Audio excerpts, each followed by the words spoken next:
genre de proposition. Pourquoi? Il y a en France, dans la France, dans le système républicain tel qu'il existe aujourd'hui, une politique, une puissance des réseaux, si vous voulez, qui est telle que les réseaux ont pris la place des institutions. Et malheureusement, le réseau que représente Bernard-Henri Lévy, le lobby qu'il représente, est aujourd'hui arrivé à un degré de pouvoir jamais atteint. Il est capable d'entraîner la France dans une guerre injuste. Ça, c'est tout à fait nouveau dans l'histoire de France. À lui tout seul. Il n'est pas tout seul, Bernard-Henri Lévy. Il représente un puissant lobby. Un lobby qui, aujourd'hui, est arrivé au pouvoir dans notre pays.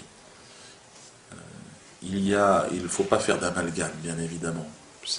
Il ne représente pas tous les juifs. Bien au contraire, il représente le lobby sioniste. Et le lobby sioniste est composé de non-juifs également. De gens qui ne sont pas, mais qui défendent de manière inconditionnelle les intérêts de l'État raciste, de l'État terroriste qu'est l'État d'Israël. D'accord. Est-ce que vous pouvez nous faire par exemple une différence entre le sionisme et le juif? C'est quoi le rapport?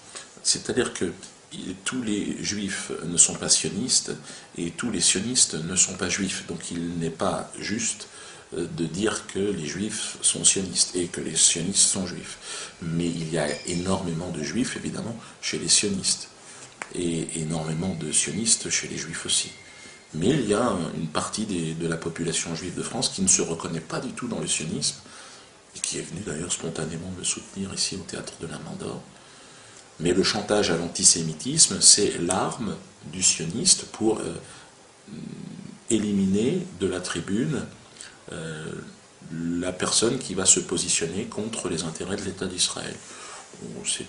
Le chantage à l'antisémitisme étant quelque chose qui aujourd'hui n'a plus vraiment d'efficacité, mais qui a à un moment donné eu ça a été extrêmement efficace et ça a créé des lésions terribles dans la résistance et dans les valeurs mêmes de la République. Au retour de votre